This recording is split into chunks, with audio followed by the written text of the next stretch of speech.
재감염의 의미는 우한폐렴은 어쩌면 완전 치료가 불가능하다는 의미이기도 합니다.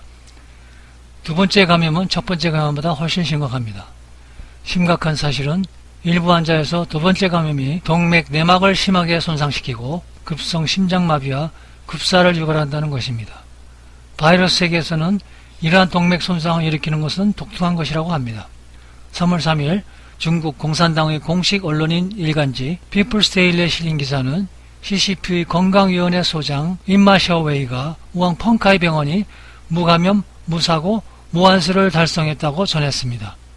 그러나 펑카이 병원은 다음날 3월 4일 서징 뉴스를 통한 긴급 발표에서 시립 전염병 예방 명령의 최근 보고서에 따르면 최근 퇴원한 환자들 사이에서 재발이 많이 발생하여 환자들이 재입원되었다고 보고했습니다.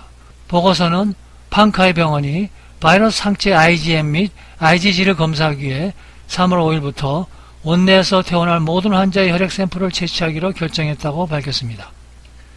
중국 공산당 관계자는 우한에서 폐렴 환자로부터 퇴원 후 획상검사의 반복된 긍정적인 결과임에도 불구하고 퇴원 후 예방조치에 대한 의견을 바꿨으며 최초 진단 및 치료 계획에서 14일 동안의 자체 건강 모니터링을 계속 수행해야 된다고 밝혔습니다. 재감염 현상은 우한뿐만 아니라 다른 지역에서도 퇴원한 환자에게서도 흔합니다. 청주보건소 의료센터는 2월 21일 초 장진구 왕장진위안에 사는 신종 코로나 폐렴 환자가 퇴원 시 핵산 재검사를 받았을 때 긍정적이라고 발표했습니다. 그러나 2월 25일 광동성 질병통제예방센터는 광동성에서 우한 폐렴으로 퇴원한 환자의 14%가 재감염 현상을 경험했다고 보고했습니다. 장시성 수의저의 신종 코로나 폐렴 환자의 첫 번째 재감염 사례인 메이 씨의 36세의 남편 릴리아는 우한 폐렴 진단을 받았으며 2월 26일 퇴원 후 핵상검사에 대해 양성으로 테스트되어 2월 27일에 빵캉 하스피탈에서 퇴원 후 지정된 재활지점에서 격리되어 3월 2일 재활지역에서 갑자기 병이 재발되어 병원으로 이송되었고 그리고 곧이어 사망했습니다. 무한건강위원회가 팽메이 뉴스에서 발행한 주민사망자 의료증명서에 따르면 릴리안의 직접적인 사망 원인은 우한폐렴이며 사망을 초래한 질병 또는 상태는 갑작스런 호흡기 폐쇄 및 호흡부전이었다고 했습니다.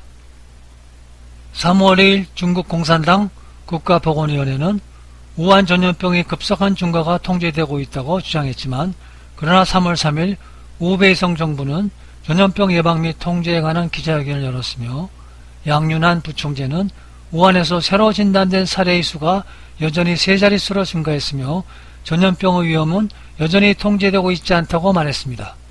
그는 또한 전염병 상황이 여전히 심각하고 복잡하며 무증상 환자가 우한폐렴에 재감염된 것으로 감지되었으며 다른 환자는 퇴원 후 재검사 후 재입원되었다고 강조했습니다. 신종 코로나 바이러스는 매우 교활합니다. 첫 번째, 에이즈 바이러스의 특성을 가지고 있어 신체의 림프계를 공격할 수 있습니다. 두 번째, 인플루엔자 바이러스의 특징을 가지고 있어 전염성이 매우 강해 넓게 퍼질 수 있습니다. 세 번째, 소아암 바이러스의 특징도 있습니다. 전염병 학자 정샨샨의 연구팀은 대변에서 살아있는 바이러스를 발견했습니다. 이것은 에어로솔이 감염원이기도 하고 적촉 감염의 전염원이기도 합니다. 더 끔찍한 것은 일부 건강한 복인자는 증상이 발생하지도 않으며 B형 간염 바이러스처럼 무증상이면서 감염원이 된다는 것입니다. 더군다나 한 최근 연구에 하면은 이 RNA 바이러스는 거의 2주에 한 번꼴로 돌연변이를 하는 코로나 바이러스라는 것입니다. 또한 양윤아는 3월 2일 현재 우한의 치명적인 치료를 위한 10개의 지정된 병원이 있으며 3,728명의 중환자가 입원해 있다고 밝혔습니다. 이전에 많은 의료 전문가들은 우한폐렴 환자가 심한 호흡곤란 증후군, 비정상적인 응고기능, 심장, 신장, 간 및 기타 장기 손상으로 인해 복잡할 수 있지만 중추신경계에 대한 바이러스 공격은 보이지 않는다고 지적했지만 수요일 베이징 티탄병원은 처음으로 우한폐렴이 뇌를 공격할 수 있음을 발견했습니다. 바이러스가 환자의 뇌 측속에서 발견됐으며 임상 진단은 바이러스성 뇌염이었습니다. 같은 날 중국 보건위원회가 발표한 새로운 폐렴 진단 및 치료 계획의 병리학적 변화 섹션은 신종 코로나 바이러스가 심각한 폐질환을 유발할 뿐 아니라 심장, 간, 담즙, 비장, 신장 및 뇌와 같은 여러 기관에 영향을 받는다고 발표했습니다.